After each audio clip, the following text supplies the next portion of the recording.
The storm is not outside, it's within.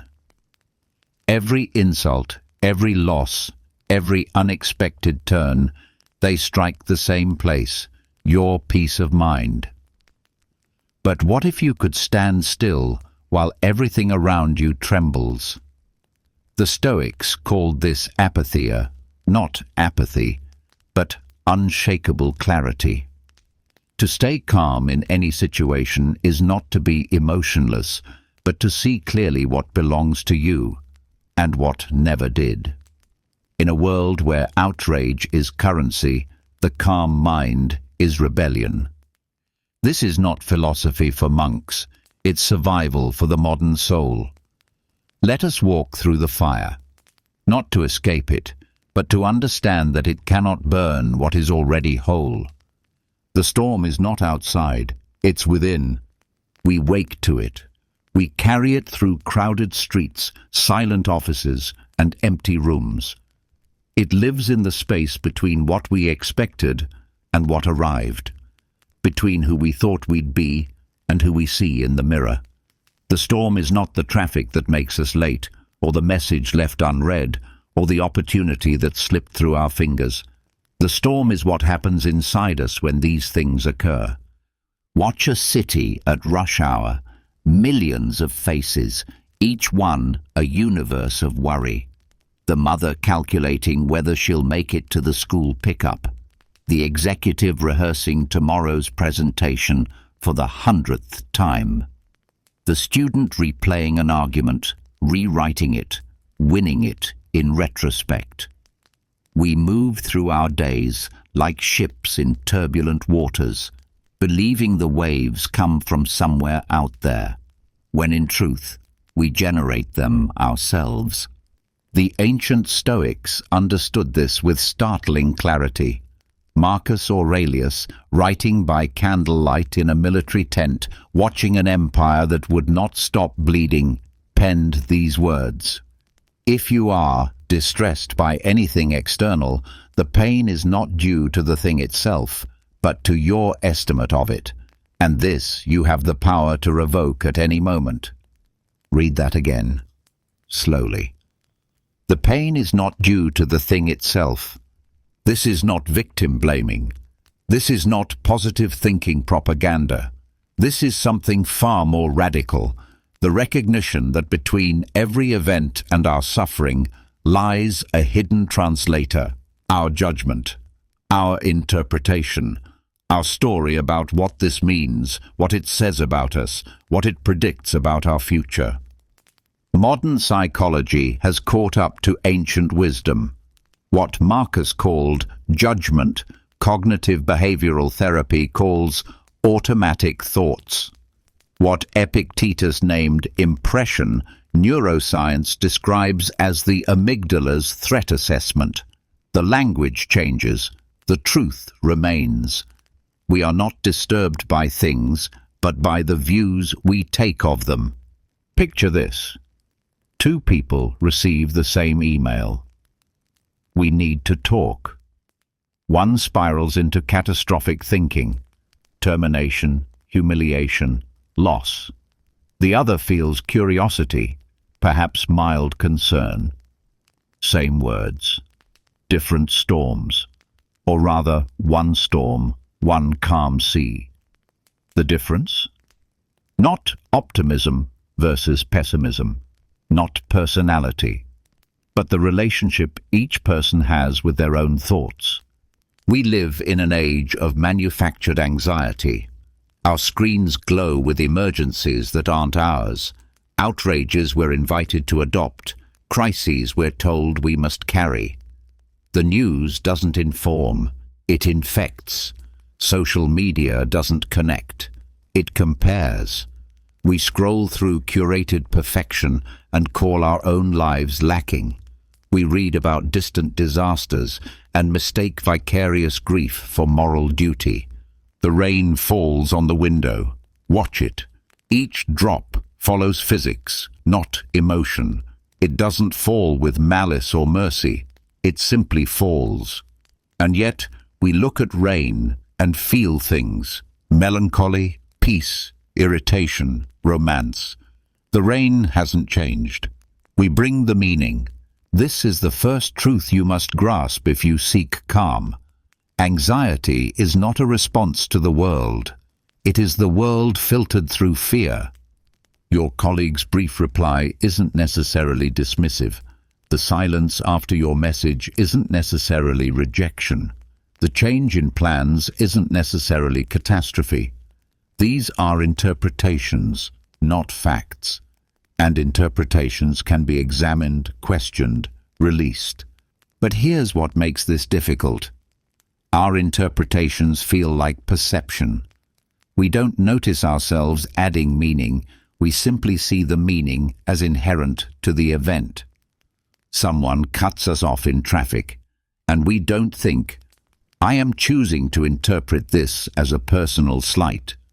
We think, this person is an asshole. The gap between event and interpretation collapses so quickly we miss it entirely. This is the storm we carry, not life itself, but our unexamined relationship with it. The Stoics weren't counseling denial. They weren't suggesting we pretend everything is fine. Marcus buried 6 children. Epictetus lived as a slave. Seneca was exiled, recalled, and eventually forced to commit suicide by a paranoid emperor. These were not men sheltered from suffering. They knew pain intimately. What they discovered, what they practiced with daily discipline, was that while we cannot control what happens to us, we retain absolute sovereignty over one domain, the inner realm of judgment, interpretation, and response. You cannot control the diagnosis, but you can control whether you face it with courage or collapse. You cannot control the betrayal, but you can control whether it hardens you or teaches you. You cannot control the loss, but you can control whether it ends your story or deepens it. This is not easy. Let's be clear about that. The storm we carry has momentum. It has grooves worn deep by repetition. Your anxiety has practiced its patterns for years, perhaps decades. It knows exactly which thoughts will hook you, which memories will wound you, which futures will terrify you. But here's the luminous truth hidden in Marcus's words. This you have the power to revoke at any moment. At any moment. Not after years of therapy. Not after reading 12 books. Not after becoming a different person. Now. This breath. This thought. This judgment you're holding. You can set it down. The storm we carry is not our nature. It's our habit. And habits, with patience and practice, can be transformed. Stand at the window. Watch the rain. Notice how your mind immediately begins its work, adding story, adding meaning, adding mood. Then pause, just for a moment. Look at the rain as it is. Water falling. Nothing more, nothing less. Feel that? That brief space before the interpretation rushes back in. That space is where calm lives. That space is where freedom begins. That space is what the Stoics spent their lives expanding. We are going to learn how to live there, not forever. We're human, not marble statues, but more often, more consciously, with greater sovereignty over the one thing that has always belonged to us, the inner weather of the mind. The storm is not outside. It never was. And that, paradoxically, is the most hopeful truth you'll ever encounter. Because if the storm is within, then so is the calm. Every reaction is a surrender of sovereignty. Think about the last time someone cut you off in traffic, or when a comment online made your blood pressure spike, or when your boss sent that email with just a hint of coldness. What happened in your body? Heart rate elevated, jaw clenched. A flood of cortisol and adrenaline preparing you for a threat that wasn't physical. You reacted, instantly, automatically, without choice. And in that moment, you handed your peace to someone who doesn't even know your name. Seneca, writing 2,000 years ago, called anger temporary madness. He wasn't being poetic, he was being diagnostic. Watch someone in the grip of rage, the distorted face, the irrational words, the actions they'll regret within an hour. This is not a person in control. This is a person possessed by their own neurochemistry, dancing to the tune of an ancient survival mechanism that cannot distinguish between a lion and a traffic delay. We live in the age of the reactive impulse. Our entire digital infrastructure is designed to bypass the thinking brain and mainline straight into the emotional center. Every notification is an interruption. Every headline is engineered for outrage. Every social media platform profits from your inability to scroll past without reacting. They know something the Stoics knew. Most people are asleep at the wheel of their own responses. Consider this modern scene playing out 1,000,000 times daily. You post something, anything, a photo, an opinion, a joke. Someone you've never met leaves a critical comment, not even particularly cruel, just dismissive. What happens next? If you're honest, you know, your day shifts. That comment lodges itself like a splinter. You compose replies in your head. You seek validation from others. You check to see if anyone defended you. Hours later, you're still thinking about it. This stranger, this person whose life doesn't intersect with yours in any meaningful way, has colonized your consciousness. This is the prison of reaction, and we walk into it willingly, cell door wide open, again and again. The Stoics observed that every reaction, especially emotional reaction, represents a judgment. When someone insults you, the insult itself is just sound waves or pixels. What wounds you is your judgment. This is unacceptable. I am diminished. I must respond. My worth is under attack. Watch that cascade. Feel how automatic it is. But here's what makes this prison particularly insidious. We've been taught that strong reactions prove we care. That rage on behalf of justice is righteous. That if we're not outraged, we're complicit. That calm equals apathy. This is a catastrophic confusion. The Stoics drew a sharp distinction between passion and compassion, between reaction and response, between being controlled by emotion and acting from wisdom.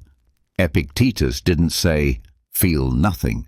He said, "Recognize what is up to you and what is not up to you, and you will experience no turmoil." Let's map this to a modern example. You learn that a friend said something unflattering about you behind your back. The reactive path: immediate hurt, anger, confrontation, drama, fractured friendship, lingering resentment. The responsive path: pause, examination of facts versus story, consideration of context, choice about whether and how to address it, action from clarity rather than wound. Same event, radically different outcomes. The reactive person is a puppet on strings they don't see. The responsive person cuts the strings. But we resist this. Why? Because reaction feels powerful. When someone wrongs us and we lash back, there's a dark satisfaction. When we're scared and we avoid, there's immediate relief. When we're anxious and we control, there's temporary order. These are seductive. They work for about 10 seconds. Then comes the aftermath, the regret, the complexity, the damage, the realization that we've made things worse while feeling like we were making them better. Seneca writes, "The greatest remedy for anger is delay, not suppression, not denial. Delay. Create space between trigger and response. Let the neurochemical storm pass. It will pass. That's the thing about emotional hijacking. It's intense, but brief if you don't feed it. Modern neuroscience confirms this. The amygdala's initial response to threat lasts about 90 seconds. 90 seconds. After that, you're not responding to the event anymore. You're responding to your thoughts about the event, which trigger new emotional waves, which trigger new thoughts in an exhausting loop that can last hours, days, years. Every reaction you have trains your brain for the next reaction. Neural pathways strengthen with repetition. If you habitually snap at criticism, your brain becomes exquisitely tuned to detect and respond to criticism faster and more intensely.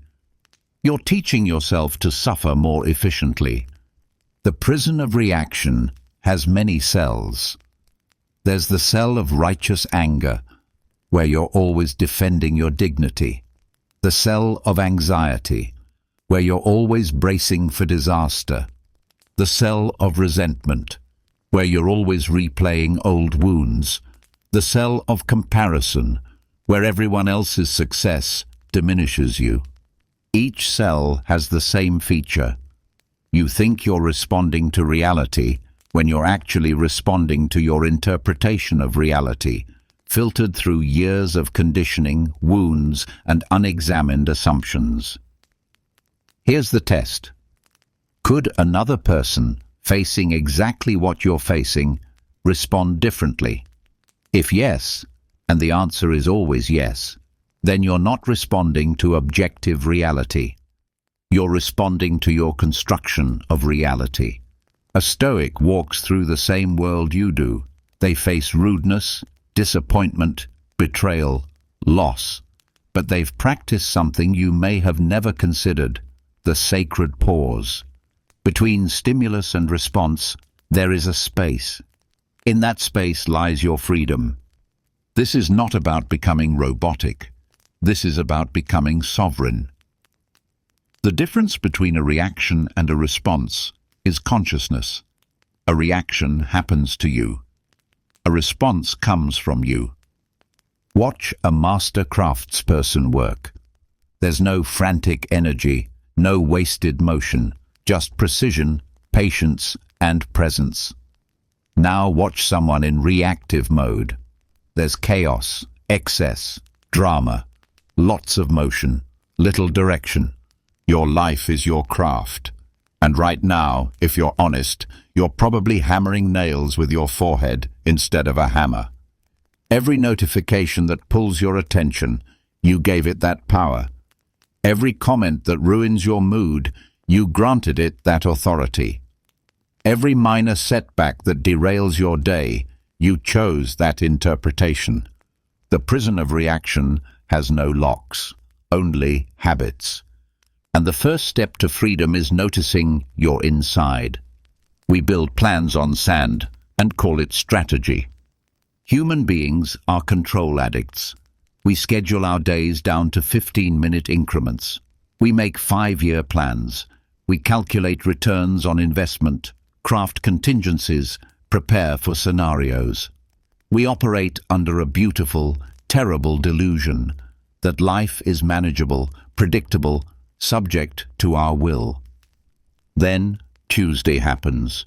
The diagnosis you didn't see coming. The layoff in a secure company. The person you trusted who betrayed you.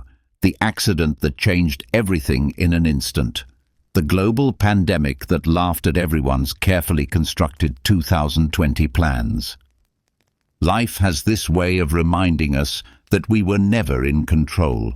We were just fortunate enough, for a while, not to be reminded. The Stoics lived in brutal times. Marcus Aurelius ruled during plague, war, and endless political treachery. Epictetus knew what it meant to be property, to have literally zero control over his own body. Seneca witnessed the madness of Caligula, the paranoia of Nero, the casual cruelty of absolute power. These men understood, at a cellular level, that most of what happens is not up to us. And yet they weren't paralyzed by this. They were liberated. Here's the perverse truth. Our illusion of control creates anxiety. We believe we should be able to manage outcomes, so when we can't, we experience it as personal failure. We think we should be able to prevent bad things from happening, so when they do, we're not just dealing with the bad thing, we're dealing with shame about our inability to prevent it. This is exhausting and unnecessary. The Stoic insight is surgical. Divide reality into two domains, that which is in your control and that which is not. Then, and this is the part we resist, let go of everything in the second category. Not give up, not stop caring.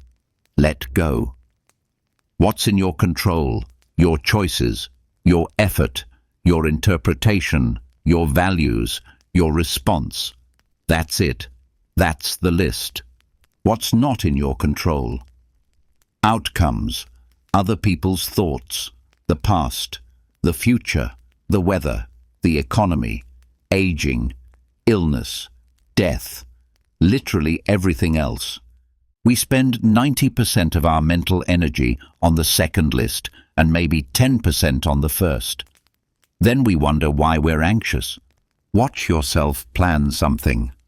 A trip, a project, a conversation.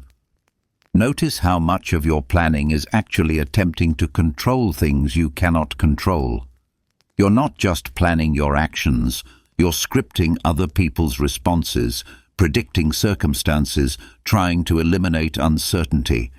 This is like trying to control the ocean by thinking really hard about wave patterns. The modern world has made this worse. We have more tools than ever to create the illusion of control. We track everything: steps, calories, sleep cycles, productivity metrics, financial portfolios, social media engagement. We mistake measurement for mastery. But here's what no app can do: guarantee outcomes. You can eat perfectly and still get cancer. You can be a devoted parent and your child can still struggle. You can work diligently and still get fired. You can love someone completely and they can still leave. You can drive carefully and still get hit. This isn't pessimism. This is reality. And oddly, acknowledging it is the beginning of peace. Epictetus taught his students to practice a simple exercise: premeditation of adversity. Before you leave your house, consider, something unexpected will likely happen today. Someone will be rude, traffic will be worse than anticipated, a plan will fall apart. How will you meet it?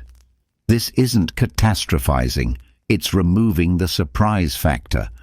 Because it's not the difficulty that destroys us, it's the unexpectedness. It's the gap between "this should never happen" and "this is happening." When we expect life to be smooth, every bump feels like an injustice. When we expect life to be unpredictable, every bump is just life. Consider the paradox of the perfectionist. They believe that if they just try hard enough, plan thoroughly enough, work tirelessly enough, they can eliminate error, prevent failure, control outcomes. So they work themselves into exhaustion. And when something still goes wrong, as it inevitably will, they don't just experience disappointment. They experience existential crisis, because their entire worldview is built on a myth. The myth of control says, bad things happen to people who didn't try hard enough, plan well enough, or deserve better. This myth is comforting because it suggests we can prevent suffering through effort and virtue. It's also false, and believing it makes actual suffering worse because now you're dealing with the event plus the shame of failing to prevent it. The Stoic truth says, bad things happen to everyone, regardless of merit, effort, or virtue. Your power lies not in preventing all adversity, but in how you meet it. This is the most adult truth philosophy offers, and we resist it because it requires us to surrender the most intoxicating fantasy humans have, that we're the protagonists in a story where virtue is rewarded and vice punished, where effort guarantees outcome, where the universe is fair. The universe is not fair. It's indifferent. This is not cruelty. It's simply the nature of reality. Rain falls on the just and unjust alike. Cancer doesn't check your character before it appears. Accidents don't avoid people who've been good. And here's the strange grace in this. When you stop expecting fairness, you stop adding suffering to suffering. When the diagnosis comes, you don't waste energy asking, "Why me?" You put that energy into facing what is. The mythology of control also damages our relationships. We try to control how others see us. We try to manage their responses. We're devastated when they don't behave as we expected. We hold grudges when they exercise their own autonomy in ways that inconvenience us. But other people are not controllable. They never were. And every attempt to control them is an act of disrespect disguised as love or concern. You cannot make someone love you. You cannot force someone to change. You cannot prevent someone from making mistakes. You can offer, suggest, invite, model, but you cannot control. And when you truly accept this, when you release your grip on outcomes you never controlled anyway, something extraordinary happens. You stop fighting reality. And when you stop fighting reality, you have energy for something better, responding to reality with wisdom, courage, and grace. The Stoics called this amor fati, love of fate, not resignation, love. The ability to look at what is, all of it, the beautiful and the terrible, and say, "This is what I have to work with. Let me not waste energy wishing it were otherwise." This is the myth of control, that security comes from managing external circumstances. The truth is that security comes from developing an internal stability that doesn't depend on circumstances. You cannot control whether you get the job, but you can control how you present yourself and how you respond to rejection. You cannot control whether people like you, but you can control whether you act with integrity. You cannot control how long you live, but you can control whether you live fully while you're here. Let go of everything outside your circle of control, and suddenly that circle expands. Not because you've gained control over more things, but because you're no longer wasting your power on things you never controlled to begin with. The moment before reaction, that sacred pause we introduced earlier, begins here. With the recognition that most of what disturbs you is your resistance to what you cannot control. Stop building plans on sand. Build yourself on stone. The call is coming from inside the house. You know this, don't you? In your clearest moments, you know that the primary obstacle to your peace is not your circumstances, not other people, not bad luck or cosmic injustice. It's you. Specifically, it's your ego. Your ego, that construct of self-image, status, and story, is working against you every day. It's the voice that says you need to be right, to be recognized, to be special. It's the mechanism that turns every slight into an attack, every criticism into a threat, every failure into evidence of your inadequacy. The ego is exhausting, and it's yours.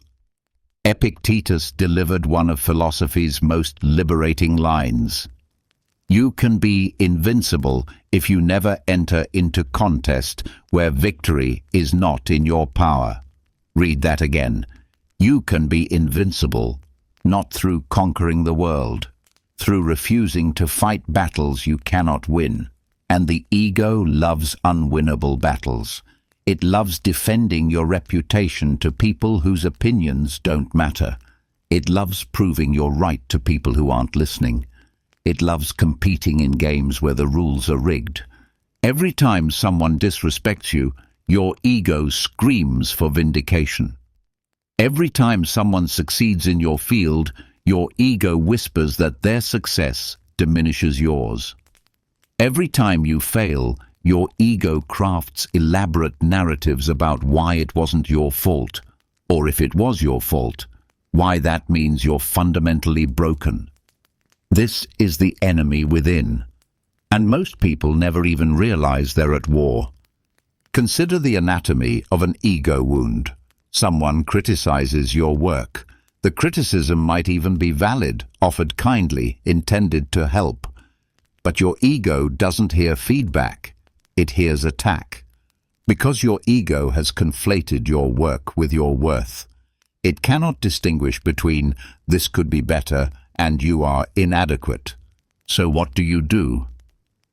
You defend. You rationalize. You counterattack. You nurse resentment. You avoid that person. You question their motives. Anything to avoid the simple, humble response, "Thank you. I'll consider that." Why is that simple response so difficult? Because it requires you to separate yourself from your ego's story. It requires you to be bigger than your self-image. The Stoics practiced this separation daily. Marcus Aurelius, Emperor of Rome, the most powerful man in the known world, wrote in his private journal, "Be like the rock that the waves keep crashing over. It stands unmoved, and the raging of the sea falls still around it." Notice, he didn't write, "Be like the emperor who commands the waves to stop." He wrote, "Be like the rock, stable, unmoved." Not because nothing can touch you, but because you're not defining yourself by what touches you. This is radically different from how most of us operate. We define ourselves by our achievements, our roles, our relationships, our possessions. We build elaborate identities and then spend enormous energy defending them. But here's the trap. The more you identify with something, the more vulnerable you become. If you identify with your job, layoffs are existential threats. If you identify with your appearance, aging is a crisis. If you identify with being right, every disagreement is a battle for survival. The ego is a prison disguised as a palace. Watch it work in real time. You're in a meeting. Someone takes credit for your idea. Your ego flares. "That's mine. They're stealing from me. Everyone needs to know I thought of that first." Suddenly, you're not present in the meeting anymore. You're in your head, composing the perfect response, imagining scenarios of vindication, seething with injustice. You've handed your piece to someone who maybe didn't even realize what they did. Or you post something online. It gets less engagement than you expected. Your ego spins stories. "Nobody values my thoughts. I'm not as interesting as I believed. Other people are more successful. I should give up. Or maybe I should try harder. Or maybe I should change everything about my approach." Look at that spiral. From one data point, less engagement than expected, your ego constructs an entire narrative about your worth. The irony is that the ego presents itself as your protector. It says it's defending your dignity, your status, your rightful place. But what it's actually doing is making you fragile. It's turning you into something that can be wounded by words, by glances, by the mere fact that other people exist, and sometimes their existence outshines yours. Seneca wrote, "A gem cannot be polished without friction, nor a person perfected without trials." Your ego hates this. Your ego wants a world where you're never challenged, never wrong, never uncomfortable. It wants growth without difficulty, mastery without failure, respect without humility. This is impossible, And pursuing the impossible is its own form of suffering. The alternative is not self-loathing. It's not diminishing yourself or believing you have no value. The alternative is a self that doesn't need constant validation, defense, or inflation. A self that can be wrong without being worthless. A self that can be criticized without being destroyed. A self that can watch someone else succeed without feeling erased. This is what the Stoics meant by virtue, not moral perfection, but internal sufficiency. A state where your peace doesn't depend on external validation, where you can act with integrity whether anyone notices or not, where you can fail publicly and still sleep soundly. But getting there requires confronting something uncomfortable. You are not your achievements. You are not your reputation. You are not the stories people tell about you or the stories you tell about yourself. Then what are you? The Stoics would say, you are the capacity for choice. You are the thing that perceives, judges, decides. Everything else, your body, your status, your past, your future, these are not you. They're things that happen to you. This sounds abstract until you practice it. Try this. Next time you're criticized, notice the immediate defensive reaction. That's ego. Then step back. Ask, is there truth in this criticism? Can I learn from it? If yes, learn. If no, let it go. Don't defend. Don't explain. Don't need the other person to understand or agree. Just move on. The first time you do this, it will feel like loss, like you're letting someone win. That's ego talking. Actually, you're winning by refusing to play a game that would only drain you. The enemy within is not your thoughts or emotions. It's your identification with them. It's believing that you are your anxiety, you are your anger, you are your shame. When you believe this, every attack on your emotions feels like an attack on your existence. But if you can create space, just a little space, between your awareness and your ego's reactions, something shifts. You begin to notice, my ego is flaring up. Interesting. It wants me to defend myself right now. It's crafting arguments, imagining confrontations. And then you can choose, do I feed this or do I let it pass? Most of the battles you fight are against ghosts, against imagined slights, against interpretations, not events. Your ego keeps you at war with phantoms while your actual life, the one you could be living fully, presently, calmly, passes by unnoticed. The Stoics were warriors, rulers, statesmen. They knew real conflict, and yet they identified the ego, not external enemies, as the true adversary. Because you can defeat an external enemy and find peace, but you cannot defeat the ego. You can only stop obeying it. This is not easy work. The ego has been your companion your whole life. It has protected you, motivated you, given you a sense of self when you had nothing else. You don't dismantle it overnight, but you can begin to notice it. And in noticing, you create the first crack in its absolute rule. The enemy within is not invincible. It only seems that way because you've never turned to face it directly. Turn now. Here begins freedom. Between what happens to you and what you do about it, there is a space. It's brief, sometimes just a second, a breath, a heartbeat. But in that space lives all your power. Most people never find this space. They move straight from stimulus to response, trigger to reaction, event to emotion, so quickly that they don't even realize a choice occurred. Someone insults them, and they're insulting back before they've thought. Something scares them, and they're fleeing before they've assessed. Something angers them, and they're acting on that anger before they've questioned it. They're living on autopilot. And autopilot is fast, efficient, and almost always the wrong choice for complex situations.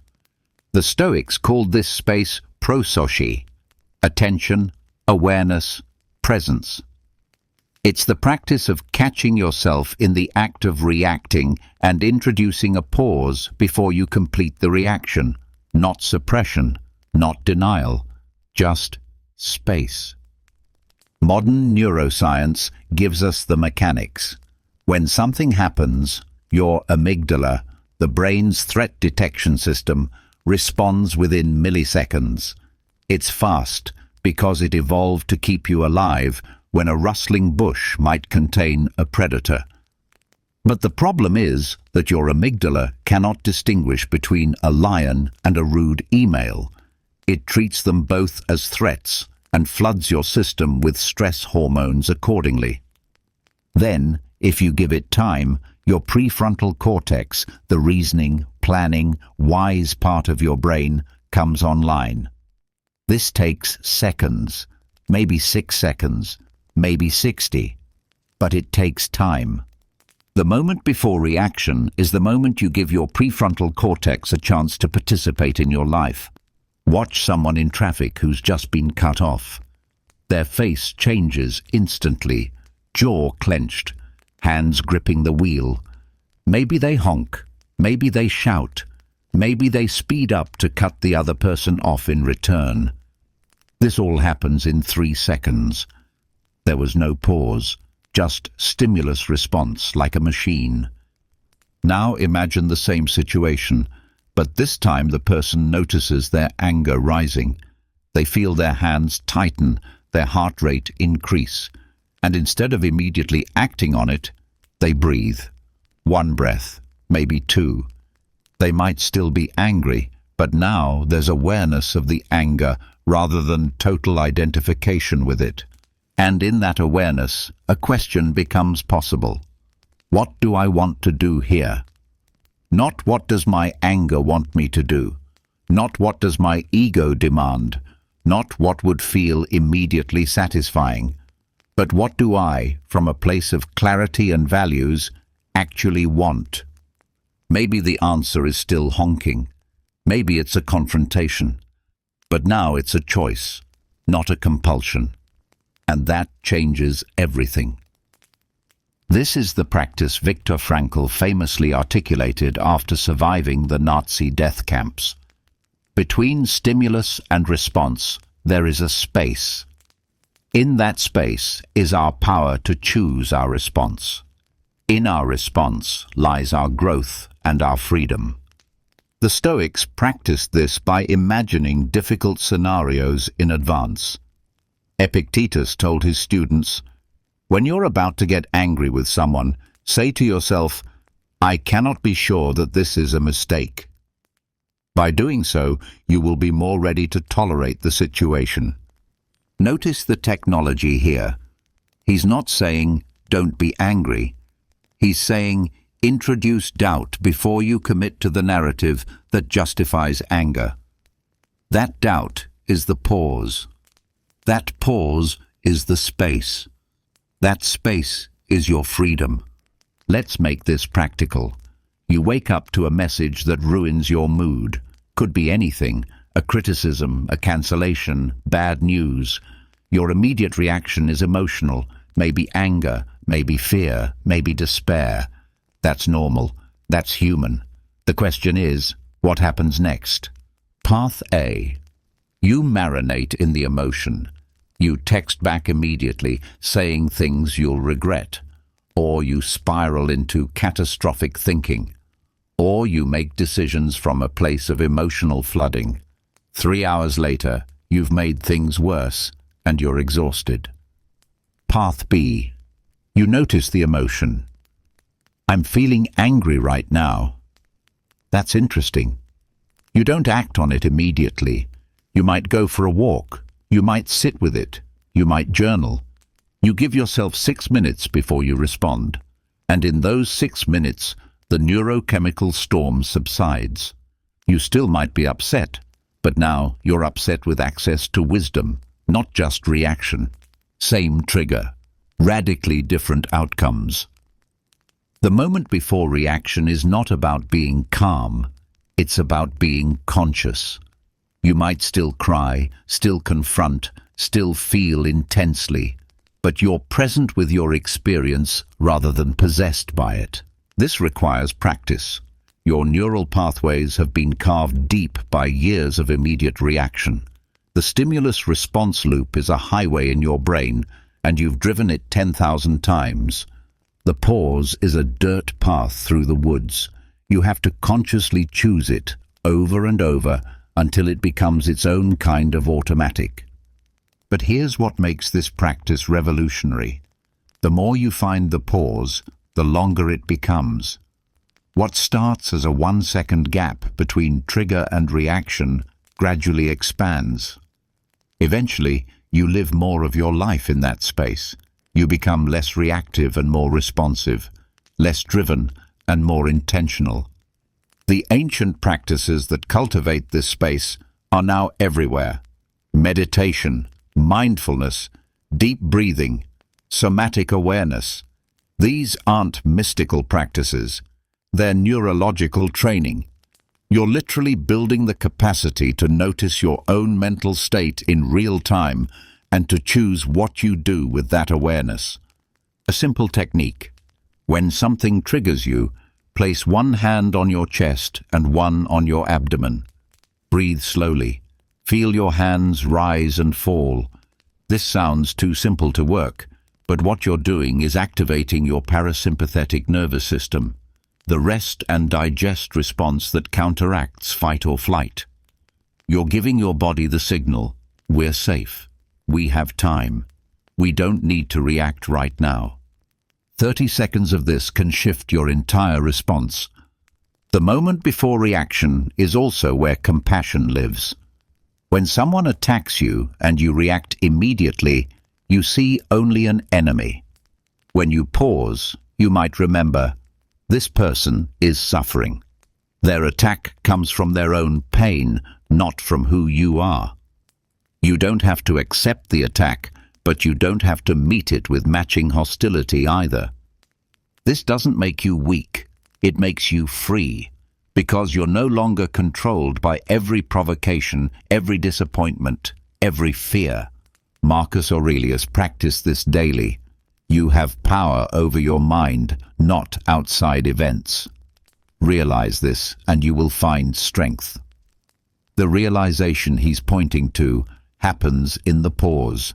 It's the moment you understand. I don't have to do what I usually do here. I have options. I am not my first impulse, but society pushes against this. We're encouraged to trust our gut, follow our feelings, be authentic to our emotions. And there's truth in that. But there's also danger, because sometimes your gut is just your trauma speaking. Sometimes your feelings are just old patterns firing. Sometimes authenticity means being authentically reactive, which is not freedom. It's enslavement to the past. The Stoic version of authenticity is different. Be authentic to your highest self. Be authentic to your values. Be authentic to the person you're trying to become, not just the person you've always been. And that person, that highest self, lives in the space before reaction. The pause is not hesitation. It's not overthinking. It's not analysis paralysis. It's the brief interval where wisdom becomes possible, where you stop being a puppet to your conditioning and become the author of your response. Try this today. Set an intention to find the pause just once. Not in every situation, just one. When something triggers you, and something will, see if you can introduce 3 conscious breaths before you respond. That's it. 3 breaths. Inhale, exhale, inhale, exhale, inhale, exhale. In those 3 breaths, you might notice things you usually miss. You might notice that your interpretation of the event isn't the only possible interpretation. You might notice that your anger is disproportionate to what actually happened. You might notice that responding from this emotional state will create consequences you don't want. Or you might notice none of that. You might still be angry. But now you're angry with awareness, and that's the beginning of everything. The Stoics weren't trying to create robots who never feel. They were trying to create humans who feel without being destroyed by their feelings, who experience emotion without being ruled by emotion, who can stand in the fire and make clear decisions about what to do next. This is the gift of the pause. It gives you a choice. And choice, exercised consciously, is the only real freedom any of us ever get. Your life up until now has been largely reactive. Things happened, and you responded in predictable ways. Certain people always triggered you. Certain situations always created certain emotional states. You were consistent, if nothing else. But consistency based on reactivity is not a virtue. It's just an efficient prison. What if you could meet the same triggers differently? What if the person who always makes you defensive didn't? Not because they changed, but because you found the space between their words and your reaction, and in that space you chose differently. What if the situation that always creates anxiety didn't? Not because the situation became less threatening, but because you learned to sit with the discomfort long enough to realize, I'm okay. Right now, in this moment, I'm okay. This is not positive thinking. This is not affirmations. This is the simple, radical practice of being present with what is, rather than immediately reacting to your story about what is. The moment before reaction is the moment you remember, I am not my thoughts. I am not my emotions. I am the awareness that notices thoughts and emotions arising. And from that awareness, I can choose. This is the culmination of everything we've explored so far. The storm we carry, the prison of reaction, the myth of control, the enemy within, all of these patterns depend on one thing, the absence of the pause. They thrive in unconsciousness. They rule when you're on autopilot. But the moment you introduce awareness, the moment you find the space before reaction, everything begins to shift. Not all at once, not permanently. You'll forget. You'll react without thinking 1,000 more times. But occasionally, you'll remember. And in those moments of remembering, you'll taste something that's been available to you all along, but hidden beneath the velocity of automatic response. You'll taste freedom. Not freedom from difficulty, not freedom from feeling, freedom from being controlled by your patterns, freedom from being predictable to yourself, freedom from the tyranny of immediate reaction. Epictetus, who spent his early life in literal chains, discovered something his captors could never take, the freedom of the pause. They could control his body, his time, his labor, but they could never control the space between what happened to him and what he made it mean. You have that same space. You've always had it. You were just moving too fast to notice it. Here's what the Stoics are offering. Slow down. Not your life, but your reaction to life. Create enough space that you can see your own mental processes in action. Notice the thought that creates the emotion. Notice the emotion that creates the impulse. Notice the impulse before it becomes action. In that noticing, in that awareness, you reclaim sovereignty over the one domain that was always yours, your inner life. The practices are simple. The execution is difficult. But the difficulty is not a bug, it's the feature. Every time you catch yourself about to react and you pause instead, you're strengthening neural pathways. You're training your brain that there's another way. And here's the beautiful truth. The pause gets easier. The space expands. What once required tremendous effort becomes more natural.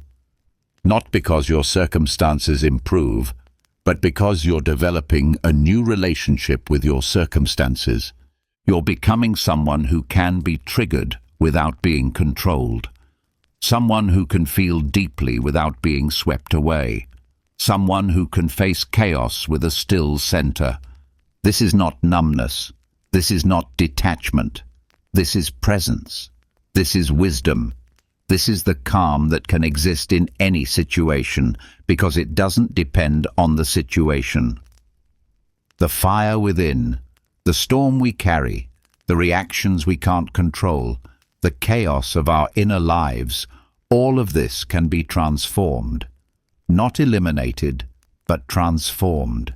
The same energy that once drove you to reactive suffering can be redirected toward conscious response.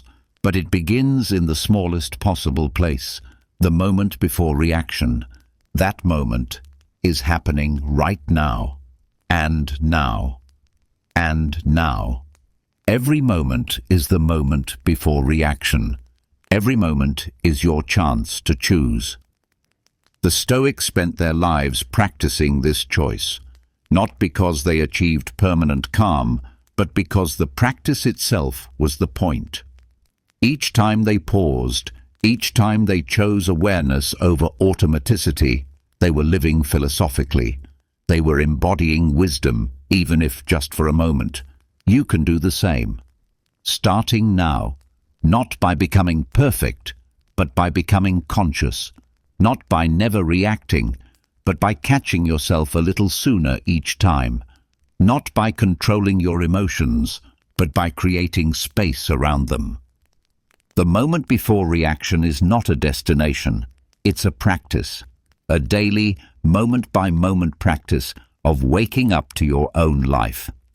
And in that waking, you discover what the Stoics knew. You were never helpless. You were never at the mercy of external events. You were only ever at the mercy of your own unconscious reactions to those events. But unconsciousness is not permanent. It's just habit. And habits can be changed. One pause at a time, one breath at a time, one conscious choice at a time. Here begins freedom. Here in this moment before reaction. Here, where you remember that you have a choice. And having a choice, you are no longer a prisoner to the fire within. You are the one who tends the fire, decides how it burns, and uses its light to see clearly. The storm is not outside. The storm is not inevitable. The storm is the gap between what happens and what you do with it. Close that gap with awareness, and you discover something extraordinary. The calm was there all along, waiting beneath the reaction, waiting in the pause, waiting for you to stop moving fast enough to notice it. Welcome to the space where Stoic wisdom lives. Welcome to the moment before reaction. Welcome home. Let's begin with a question that will change your life. What, in this moment, is actually up to you? Not what you wish were up to you. Not what you've been pretending is up to you. What is genuinely, objectively, truly within your control. Take your time. Look around.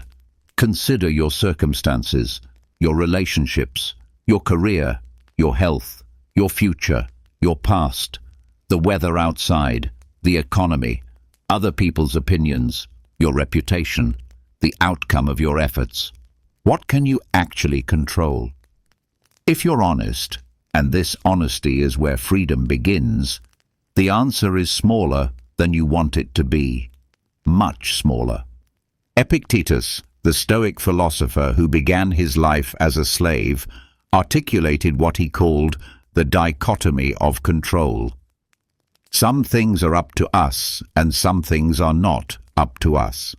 This sounds simple, almost obvious, but hidden within this distinction is the entire architecture of peace. He continues, "Up to us are our opinions, motivations, desires, dislikes.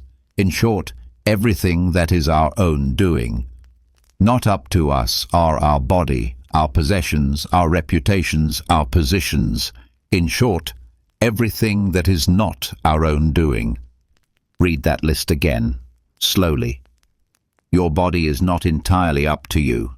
It ages, it sickens, it rebels against your plans.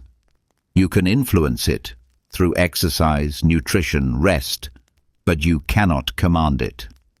Ask anyone who's ever been ill, injured, or simply exhausted despite their will to continue. Your possessions are not up to you. They can be taken, destroyed, lost. The house you own exists at the mercy of fire, flood, earthquake, economic collapse. You are not their master. You are their temporary custodian. Your reputation, what others think and say about you, is utterly outside your control. You can be virtuous and be called wicked. You can be brilliant and be called foolish. You can be kind and be called manipulative. The stories people tell about you live in their minds, shaped by their histories, wounds, and biases. You are not the author of their narratives.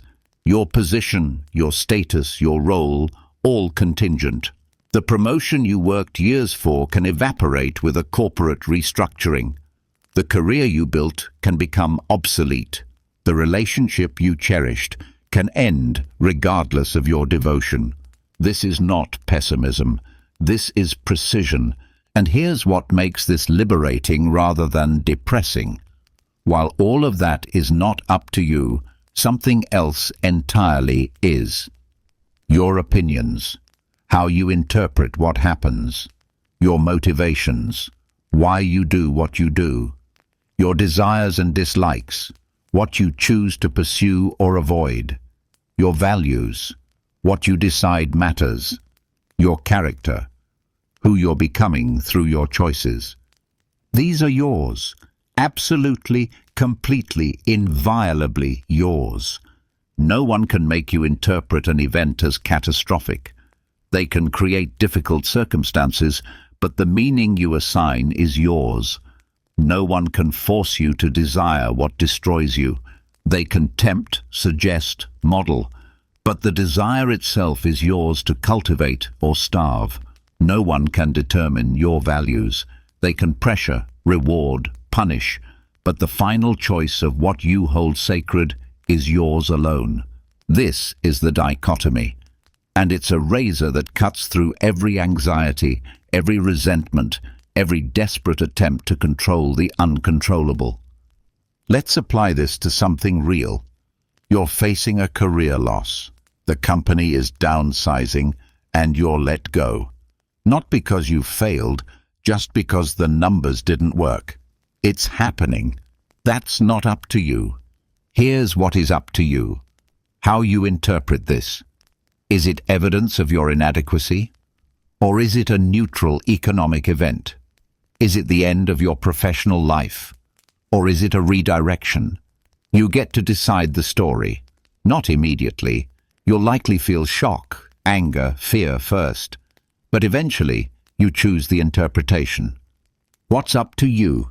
Your effort in the job search, the quality of your applications, the honesty in your interviews, the persistence despite rejections. You cannot control whether you get hired, but you can control whether you show up with integrity and effort. What's up to you?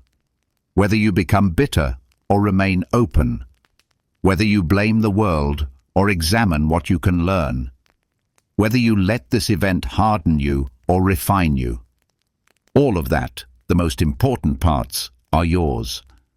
Or consider betrayal, someone you trusted who hurt you deliberately. The betrayal itself is not up to you. It happened, it's done, but everything that follows is yours to shape. You cannot control that they betrayed you, but you can control whether you let their action define your capacity for trust going forward. You cannot control their character, but you can control whether you become bitter or boundaried. You cannot make them apologize or understand what they did, but you can decide whether you need that apology to move forward. The dichotomy cuts through the mess and shows you where your power actually lives, not in changing what happened, but in choosing what you do with what happened. Here's the practice. When anxiety arises, ask yourself, is this something I control? If yes, make a plan and act. If no, practice letting go. Not giving up, letting go. There's a difference. Giving up is resignation, defeat, collapse.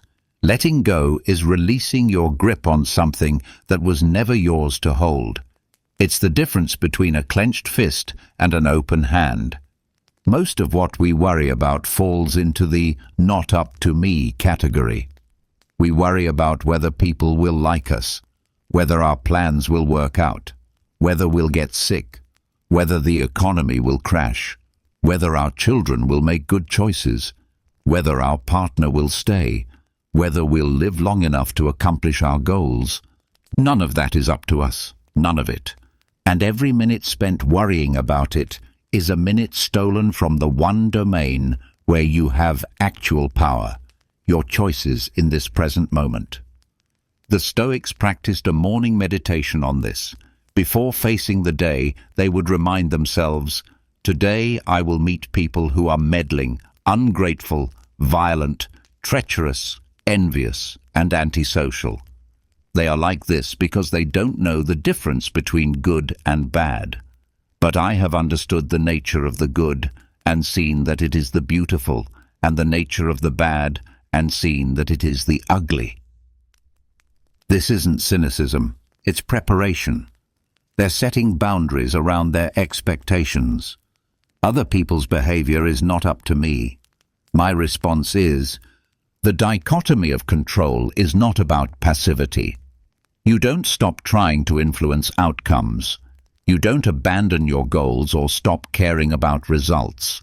You just stop tying your peace to things outside your control.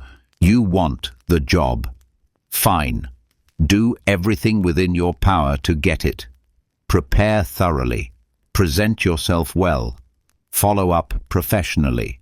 Then, and this is where most people stumble, release the outcome. You did your part. The rest is not up to you. Whether they hire you depends on budget, timing, other candidates, internal politics, and 1,000 factors you cannot see or influence. Your power ends where your actions end.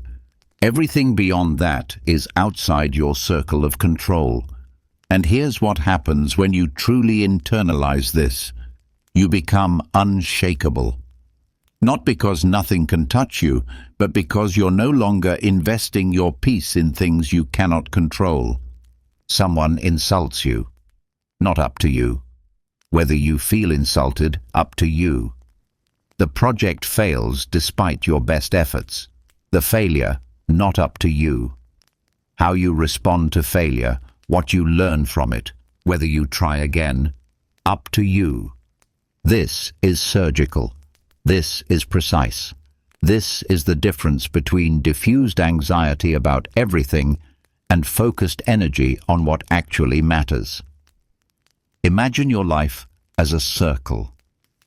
Inside the circle, your choices, your effort, your character, your values, your response. Outside the circle, everything else. Every time you waste energy on what's outside the circle, you weaken your capacity to act within it. The dichotomy of control is not about shrinking your ambition. It's about focusing your power. You can dream big, work hard, pursue excellence. Just don't confuse your effort with the outcome. You control the first. You influence, but don't control the second. This is what Epictetus meant when he said, "You can be invincible." Not by conquering the world, but by refusing to stake your well-being on anything outside your control. When you do this, when you truly do this, You become someone who cannot be shaken by external circumstances because your core stability doesn't depend on them. The diagnosis comes. Not up to you. How you face it, yours. The relationship ends. Not up to you. How you process it, what you carry forward, yours. The dream dies. Not up to you. Whether you dream again, yours. Everything that can be taken from you will eventually be taken. Your youth, your health, your possessions, your roles, your loved ones, your life itself. This is not tragic. This is simply the nature of existence. But what cannot be taken, what remains yours until your final breath, is your capacity to choose your response, to assign meaning, to act with integrity, to remain, in the deepest sense, free. This is the dichotomy of control. This is the foundation of Stoic practice. This is the beginning of unshakable peace. Draw the circle. Know what's inside it. Pour your energy there. And everything outside, let it go. Not with bitterness, but with clarity. Not with defeat, but with wisdom. Not because you don't care, but because you care about the right things, the things that are actually, genuinely, permanently yours. Your peace is not contingent on favorable outcomes. It's contingent on accepting the dichotomy, living within your circle of control, and releasing everything else with an open hand. This is freedom, real freedom, the only kind that can never be taken away. To love what happens, even this, especially this. The Stoics had a practice that sounds impossible until you understand it. They called it accepting fate with equanimity. But Nietzsche, centuries later, gave it a more daring name. Amor fati, love of fate, not merely acceptance, love. This is not what you think it is. It's not toxic positivity, pretending everything is fine when it's not.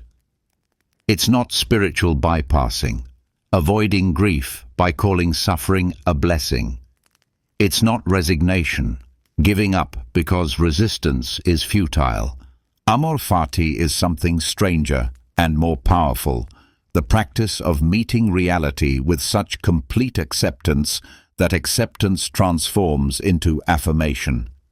It's the ability to look at what is, all of it, the beautiful and the terrible, and say, I would not have it any other way. This sounds insane, until you understand what it actually means. Let's start with what happened to Marcus Aurelius. He never wanted to be emperor. He was a philosopher, a contemplative soul forced into power. He watched the empire bleed from plague, war, and betrayal. He buried 6 of his children. His wife was rumored to be unfaithful. His son and successor, Commodus, would undo much of his life's work. He could have cursed fate. He could have withdrawn into bitterness. Instead, he wrote, "A blazing fire makes flame and brightness out of everything that is thrown into it." Everything that is thrown into it. Not just the good wood, not just the dry kindling. Everything. Even the wet logs, even the trash. The fire doesn't discriminate. It transforms whatever comes. This is amor fati, the practice of becoming a fire that transforms everything into light. But let's not romanticize this. Let's talk about what it actually looks like in the flesh of human experience. You're grieving. Someone you loved is gone. The grief is not metaphorical, it's physical. It's waking up and forgetting for a moment, then remembering and feeling the loss crash over you again. It's the absence that sits at the dinner table. It's the future you imagined that will never happen. Amor fati doesn't ask you to pretend this isn't devastating. It doesn't ask you to be grateful for the loss. That would be obscene. What it asks is something different. Can you love that you are someone who loved deeply enough to grieve this much? Can you love that you're alive to feel this, rather than numb to everything? Can you love your own capacity to be broken open by love? This is not the same as loving the loss. It's loving your own depth, your own humanity, your own continued participation in life despite its pain. Amor fati operates on a strange logic. The worse the thing that happened, the more profound the test of your philosophy. Anyone can love fate when fate is kind. The real practice begins when fate is cruel. Nietzsche wrote, "My formula for greatness in a human being is amor fati, that one wants nothing to be different, not forward, not backward, not in all eternity, not merely bear what is necessary, still less conceal it. All idealism is mendacity in the face of what is necessary, but love it. Not merely bear, love." Why? Because resistance is suffering, not the events themselves, the resistance to the events. Think about physical pain. When you tense against pain, it intensifies. When you soften around it, breathe into it, accept it, something shifts. The pain might not disappear, but your relationship to it changes. You're no longer fighting reality, you're moving through it. Amor fati is this, applied to your entire life. Here's a story to make this concrete. A woman builds a career over 20 years. She's devoted, excellent, respected. Then a restructuring happens. She's let go, not because she failed, just because. The first response is grief and rage. This is natural. This is human. Amor fati doesn't skip this, but after the initial storm, a question: can I find a way to love even this? Not love the injustice, not love the uncertainty, but love that she's alive in a world where unexpected things happen, where nothing is guaranteed, where she has to discover resources she didn't know she had. Love that she's being forced to grow. Love that her identity is being stripped down to something more essential than a job title. She can't see this immediately. Maybe not for months. But the practice is there, waiting. What if this is exactly what needed to happen? Not because the universe is benevolent or has a plan, but because it did happen, and the only sane response is to work with what is, rather than what should have been. This is where amor fati diverges from mere acceptance. Acceptance says, this happened. I didn't want it, but I acknowledge it. Amor fati says, this happened. And somehow, impossibly, I'm beginning to see how this is part of my becoming. The Stoics believed that everything happens according to nature, according to logos, the rational structure of the universe. They didn't mean everything happens for a reason in some cosmic sense. They meant everything happens because of prior causes, and fighting causality is madness. You cannot argue with what has already occurred. It's done. It's real. It's woven into the fabric of history. Your only choice is your relationship to it. Amor fati is the practice of choosing, again and again, to be in relationship with reality as it is, not as you wish it were. This doesn't mean you stop trying to improve things. It doesn't mean you accept injustice passively.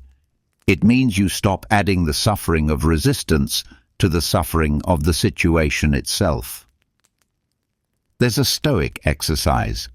Imagine the worst has happened, the thing you fear most. Now ask, could I survive this? And if I survived, could I find meaning in having survived? Could I become someone deeper, stronger, more compassionate because of it?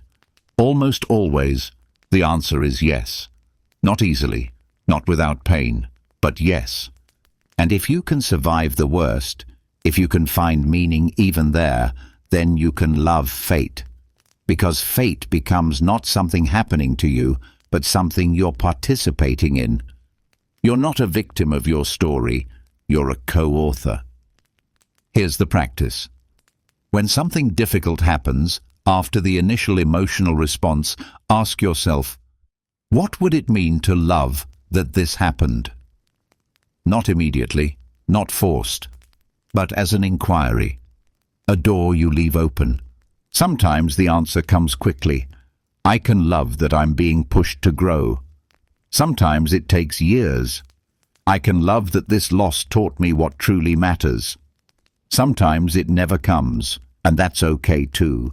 The practice is the inquiry itself. Amor fati is not about positive thinking. It's about deep acceptance that creates space for transformation. It's the recognition that you are not fragile enough to be destroyed by circumstances. You are malleable enough to be shaped by them. Every difficulty is an invitation to become someone new, not better in some moralistic sense, but more real, more yourself, less dependent on favorable conditions for your peace. The people who practice amor fati don't have easier lives. They have the same losses, the same betrayals, the same unexpected disasters. But they move through them differently. They don't get stuck asking, why me? They move to, what now? This is not cold, this is not unfeeling. If anything, it's more feeling, full feeling, without the layer of resistance that turns pain into suffering. When you stop fighting what is, you have energy for what comes next. When you stop rehearsing how things should have been, you can fully engage with how things are. When you stop waiting for life to be fair, you can start living in the life you actually have. Marcus, on his deathbed, didn't rage against mortality. He wrote, "Pass through this brief moment in accordance with nature and come to your final rest with grace, as an olive falls when fully ripe, blessing the tree that bore it, and grateful to the tree that gave it growth." An olive doesn't resist falling. It doesn't curse the tree. It completes its nature with grace. This is amor fati. This is the love of fate. Not because fate is always kind, but because resistance to fate is always suffering. And you are strong enough, deep enough, resilient enough to love even this, even what you didn't choose, even what hurts. Because the alternative, spending your one wild life wishing it were different, is the only real tragedy. Love your fate, not because it's lovely, because it's yours. You are smaller than you think. This is good news. The Stoics practiced something they called the view from above, an imaginative exercise where you zoom out from your immediate concerns and see yourself from increasing distances, from across the room, from above your city, from the height of orbit, from the perspective of stars. Try it now. Close your eyes for a moment. Picture yourself reading these words. Now pull back. See the room you're in. Pull back further. See the building, the street, the neighborhood. Higher. See the city spread below like a circuit board. Each light a life. Each life a universe of concerns. Higher still. See the country, the continent, the blue-green sphere spinning in vacuum.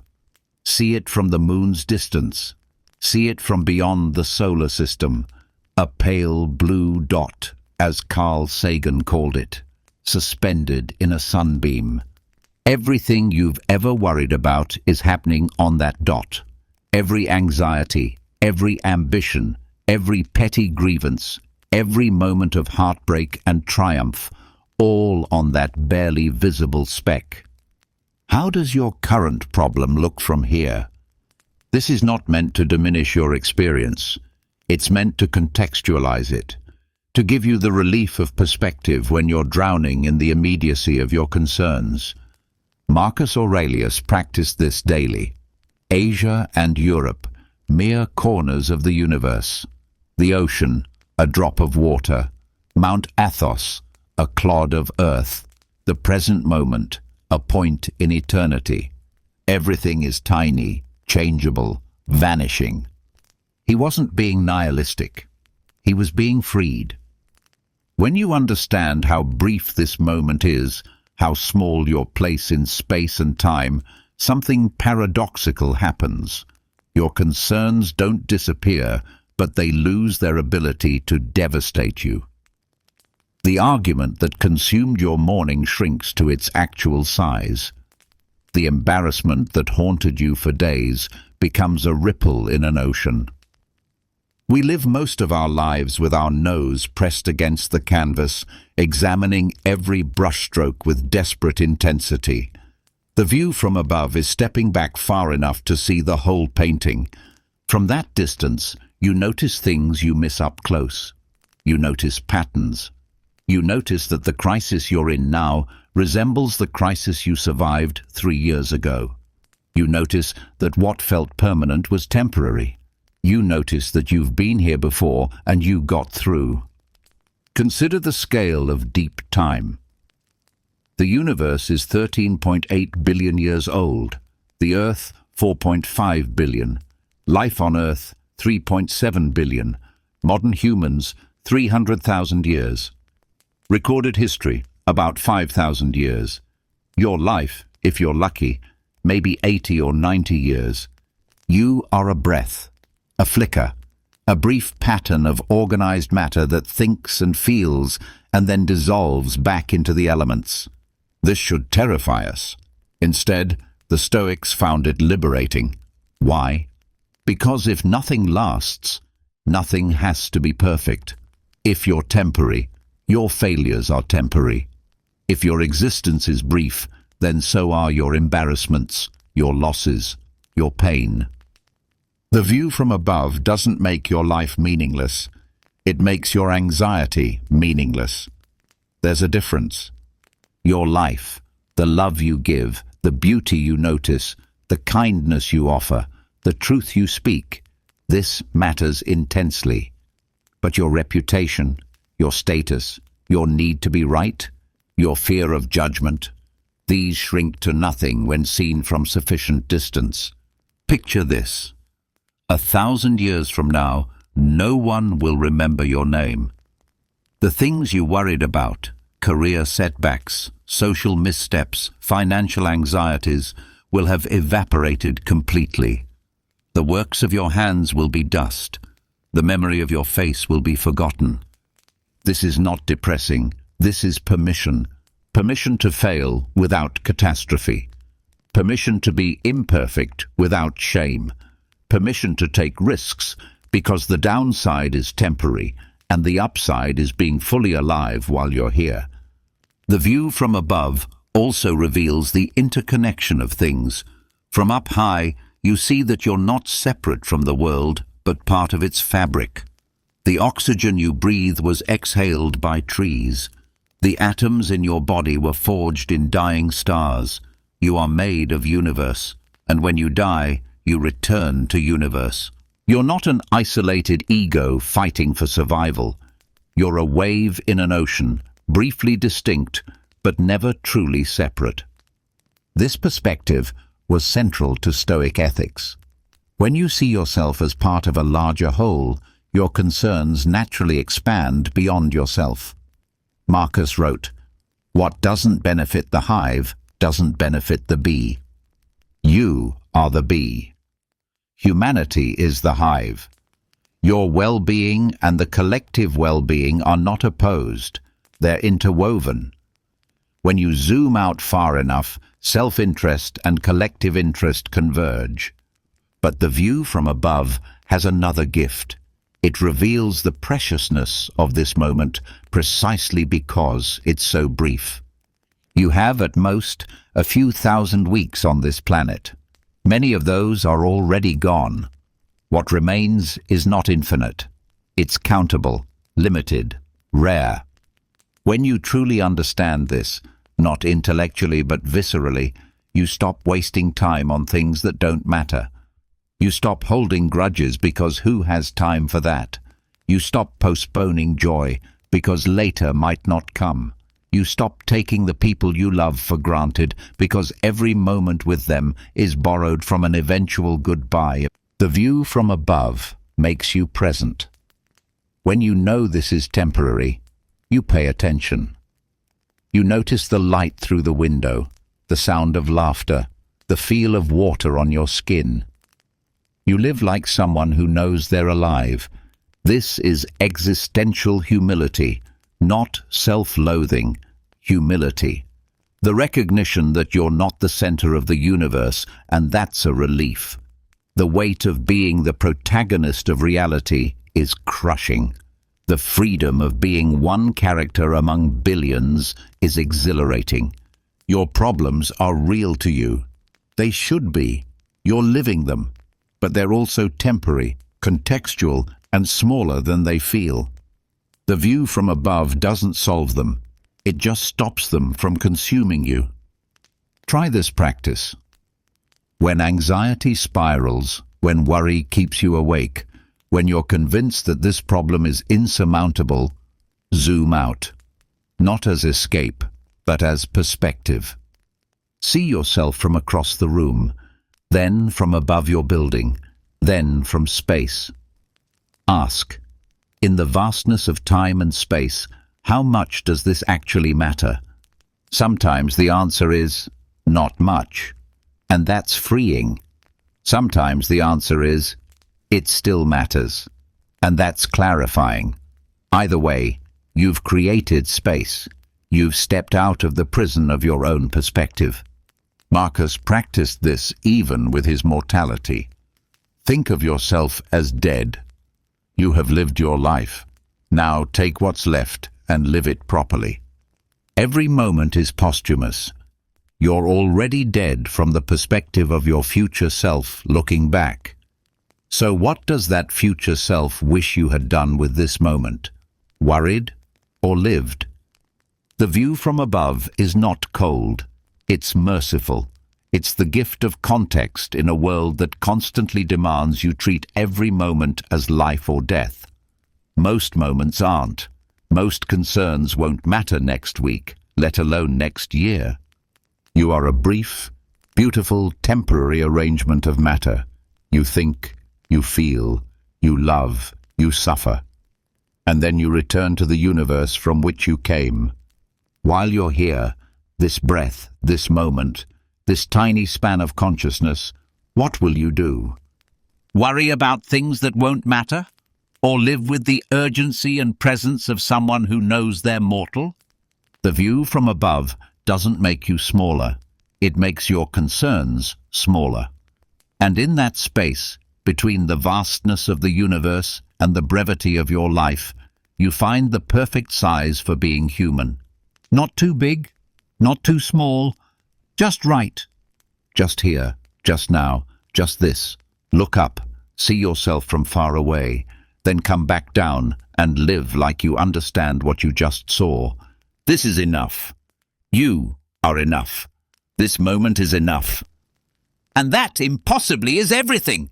You are not your thoughts, but you are their author. This distinction, this subtle but revolutionary distinction, is the foundation of inner transformation. Because right now, if you're like most people, your mind is speaking to you in ways you would never speak to someone you love. It's harsh, catastrophic, relentlessly critical, and you believe it. You mistake its voice for truth. The Stoics understood something that modern cognitive behavioral therapy would rediscover 2,000 years later. Your thoughts are not facts. They're interpretations, and interpretations can be examined, questioned, and rewritten. This is not positive thinking. This is not affirmations in the mirror. This is the careful, deliberate practice of becoming conscious of the stories your mind tells and asking, is this true? Is this helpful? Is this the only way to see this? Listen to your inner dialogue right now. What is it saying? If you're facing a challenge, is it saying, I can't handle this? If you made a mistake, is it saying, I'm an idiot? If someone criticized you, is it saying, they're right, I'm inadequate? These aren't observations. These are stories, and stories can be edited. Marcus Aurelius kept a private journal, what we now call his Meditations, where he practiced this art. He wasn't writing for publication. He was writing to himself, reminding himself of truths he kept forgetting, questioning thoughts that led him towards suffering. One of his techniques, taking an event and describing it in the most neutral, factual language possible. Someone insults him. Air vibrations that my ear interpreted as words which my mind assigned meaning to. Someone takes something from him. Atoms rearranging into different configurations. Someone dies. A natural process that happens to all organic matter. This sounds cold until you understand its purpose. He was stripping events of the emotional narrative his mind automatically added. Not to be unfeeling, but to see clearly. To recognize the difference between what happened and the story about what happened. You can do this. You must do this if you want peace. Take a thought that's causing you anxiety. Write it down exactly as your mind presents it. Then rewrite it 3 ways: factually, compassionately, and wisely. Example: your mind says, "I'm a failure because I didn't get the promotion." Factually, "I applied for a promotion and wasn't selected."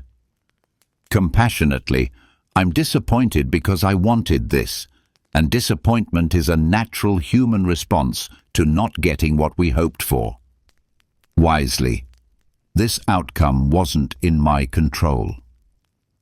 What I control is continuing to do excellent work and learning from this experience." See the difference? Same event.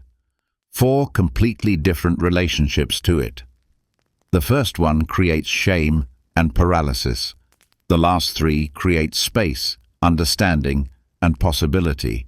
This is not denial, it's precision. It's refusing to let your mind turn every setback into evidence of your inadequacy, every difficulty into catastrophe, every criticism into confirmation of your worst fears about yourself. The inner critic is often the loudest voice in your head. It sounds authoritative.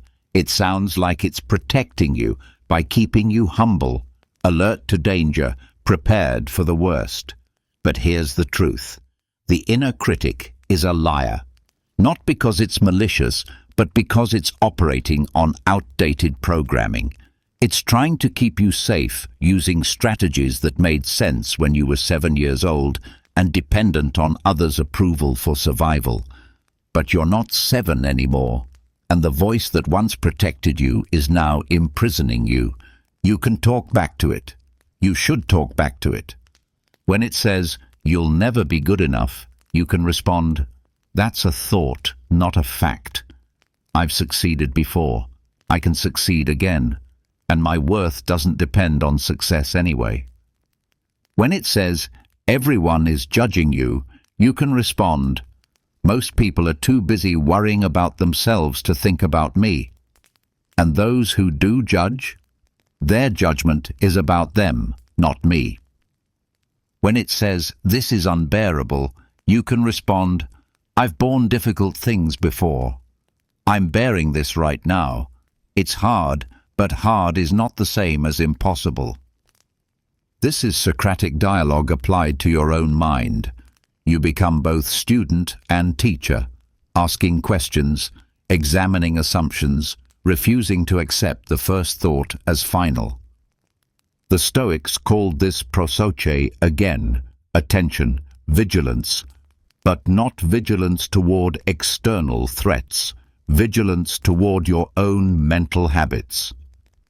Catching yourself in the act of catastrophizing, generalizing, personalizing, filtering reality through fear.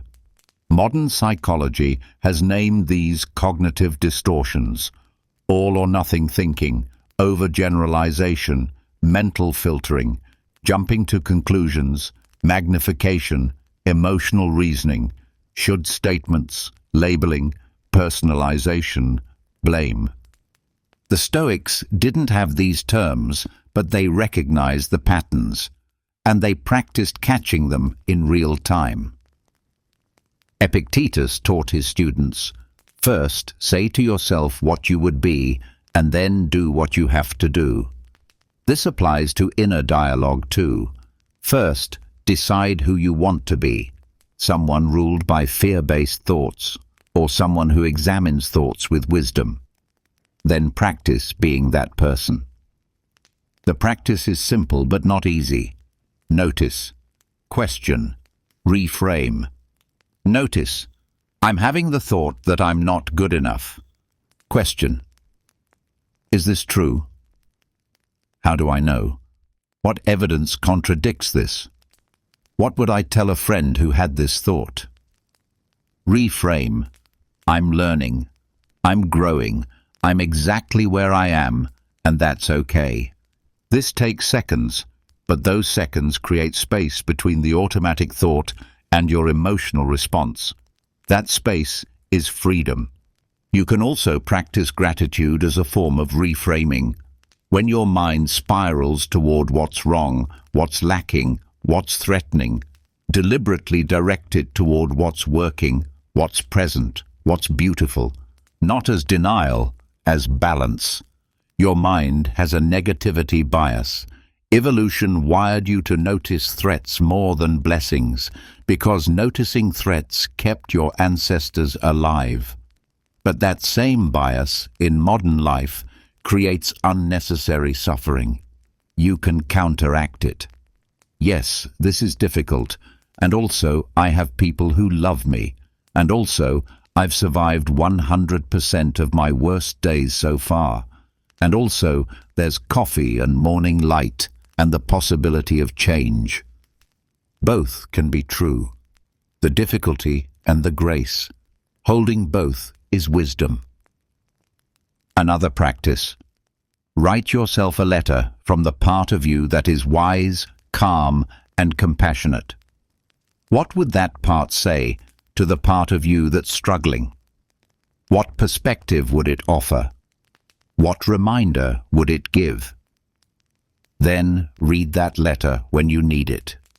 Let yourself receive from yourself the kindness you'd offer others.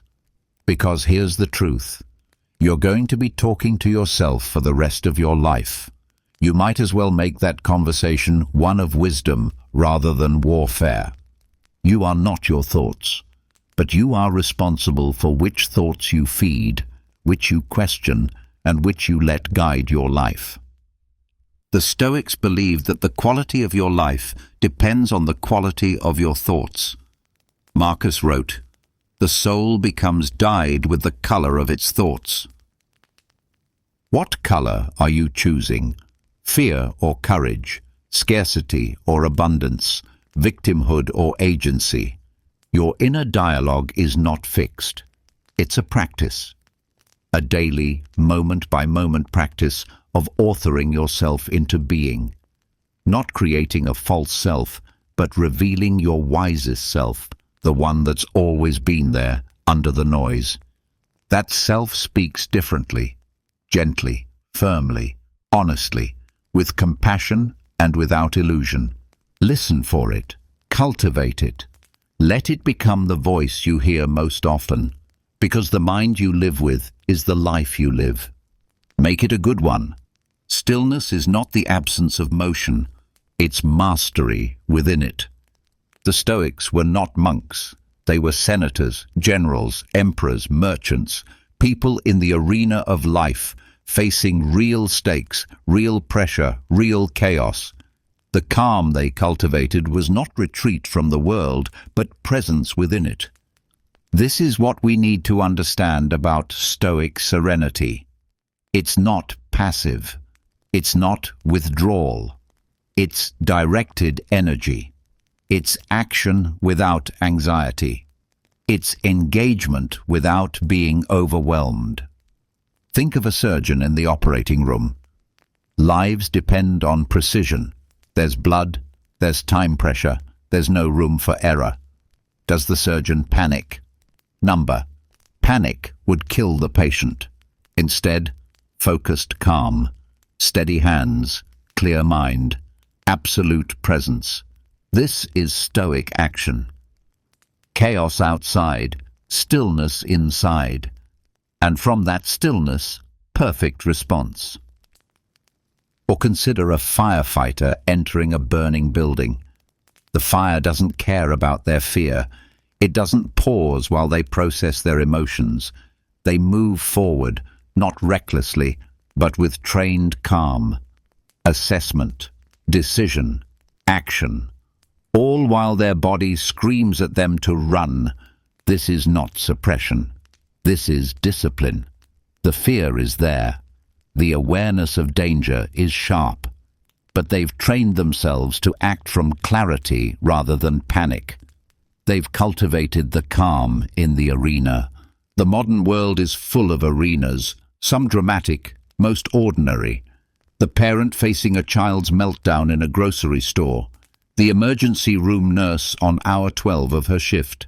The teacher managing 30 students with different needs. The entrepreneur watching their business teeter on the edge of collapse. The person caring for a dying parent while holding down a job. These are not philosophical thought experiments. These are real people facing real pressure, and they cannot afford the luxury of falling apart. So they cultivate something the Stoics understood deeply: the ability to stay functional, even excellent, under conditions of stress. Not by eliminating the stress, that's not possible, but by changing their relationship to it. Seneca wrote about this after barely surviving a shipwreck. A pilot's skill is better revealed in a storm. Anyone can appear calm when everything is going well. The true test is what happens when things fall apart. And here's what the Stoics discovered. Chaos is not the enemy of calm. Chaos is the context in which calm becomes meaningful. You don't need Stoic philosophy when you're on vacation, relaxed with no demands. You need it in the arena, when the deadline is impossible, when the diagnosis is bad, when the relationship is ending, when everything you built is threatened. That's when the practices we've explored become vital. The dichotomy of control. Focus on what you can influence, release what you cannot. Amor fati. Accept that this is happening and find the path forward. The view from above. See this moment in context, difficult but temporary. Inner dialogue. Speak to yourself with wisdom, not panic. These aren't abstract ideas, they're tools, and tools are meant to be used under pressure. Let's make this concrete. You're a doctor delivering a difficult diagnosis. The patient is terrified. Their family is devastated. If you absorb their fear, if you let their panic become your panic, you cannot help them. So you practice the pause. You feel the weight of the moment, but you don't let it overwhelm you. You speak clearly. You offer what can be offered. You stay present. This is not coldness. This is professional calm, and it's born from the same principles the Stoics articulated. Distinguish between what you control and what you don't. You don't control the illness. You control the quality of care, the clarity of communication, the compassion you bring. Or you're a parent. Your child is having a breakdown, screaming, irrational, inconsolable. If you match their energy, if you meet chaos with chaos, the situation escalates.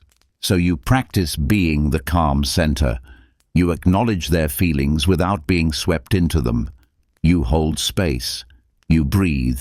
You remember. This will pass. They're learning to regulate emotions. I'm teaching them by example. This is Stoicism in real time. Not theory, but practice. The Stoics had a concept, ataraxia, tranquility of mind. But they didn't mean the tranquility of a quiet room. They meant tranquility in the midst of storm. The ability to maintain your center while everything around you churns. This is cultivated through deliberate practice. Athletes visualize high-pressure scenarios, so when they face them in reality, they've already rehearsed their response. Musicians practice difficult passages slowly until they become automatic. Soldiers train in simulated combat until their calm response is muscle memory. You can do the same with life. The Stoics called it premeditatio malorum, premeditation of adversity. Before you enter a difficult situation, imagine it going wrong, not catastrophizing, but preparing. What if they say no? What if I fail? What if things fall apart? How will I respond? Not, what will I feel? But, what will I do? Because feelings are not up to you in the moment. They arise automatically. But actions, those are yours. A creator facing criticism doesn't get to choose whether the criticism stings. That's automatic. But they get to choose whether they spiral into self-doubt or mine the feedback for useful insight. A leader facing opposition doesn't get to choose whether they feel frustrated, but they get to choose whether they respond with defensiveness or with clarity. The calm in the arena is not about feeling nothing, it's about acting wisely despite feeling everything. There's a story about a Stoic philosopher named Posidonius. He was racked with terrible pain from a chronic illness. A friend visited and said, "Your lectures about pain being neither good nor evil seem hollow when you're suffering like this." Posidonius replied, "Pain, you may be severe, but I'll never admit that you're evil." He was in the arena of physical agony, and he maintained his philosophical stance even there. Not because the pain wasn't real, but because he refused to let pain dictate his values. This is what we're talking about. Not eliminating difficulty, but maintaining your principles within difficulty. The calm in the arena looks like the activist fighting for justice without becoming consumed by hatred.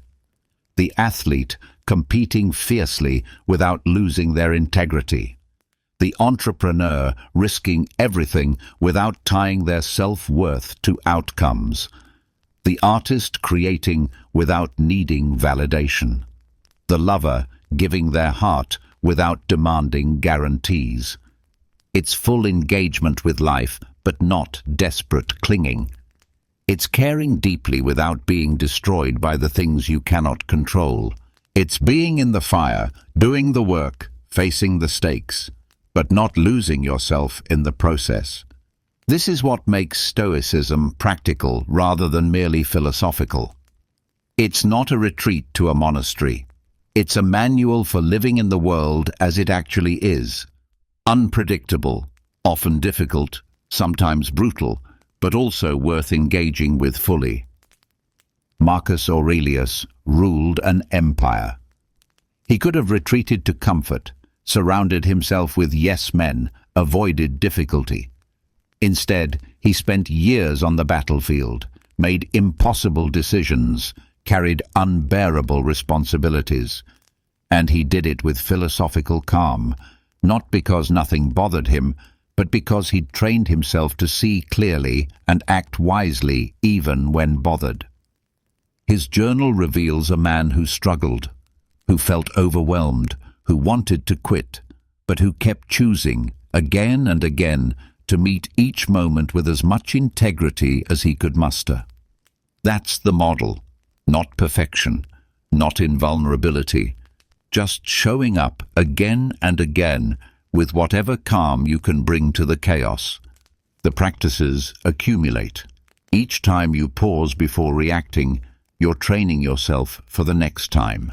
Each time you reframe a negative thought, you're weakening that neural pathway and strengthening another. Each time you focus on what's in your control, you're building the habit of effective action. Over time, you become someone who moves through chaos differently, not because your life becomes easier, but because you become more capable. You become the person others look to in crisis, not because you have all the answers, but because you maintain your center. You become the calm that others can borrow when their own calm fails them. And here's the gift. The calm you cultivate serves not just you, but everyone you encounter. Your steadiness stabilizes others.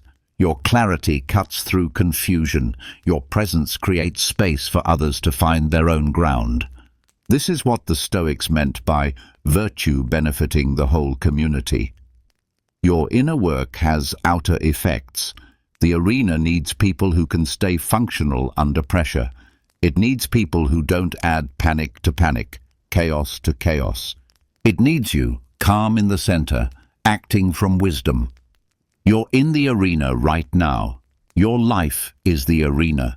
Whatever challenge you're facing, whatever pressure you're under, whatever stakes you're navigating, this is it. This is where philosophy becomes practical. You don't need perfect conditions to practice calm. Perfect conditions don't exist. You need to practice calm in the conditions you have.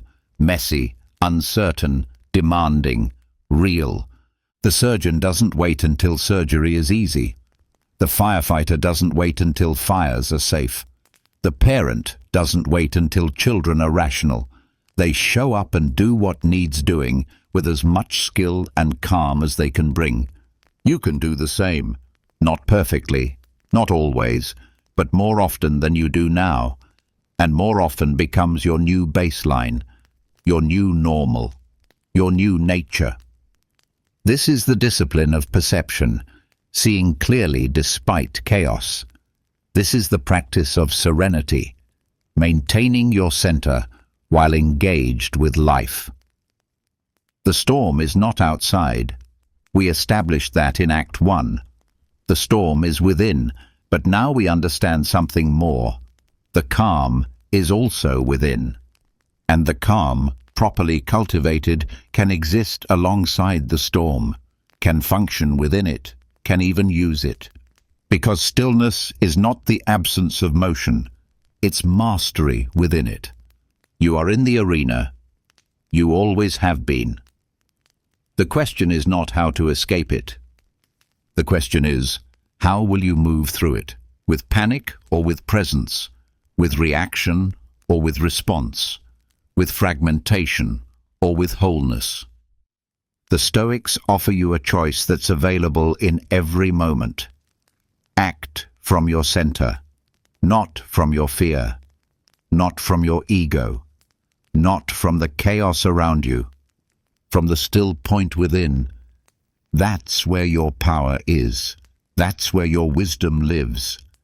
That's where calm becomes not a feeling, but a practice, not a state, but a choice.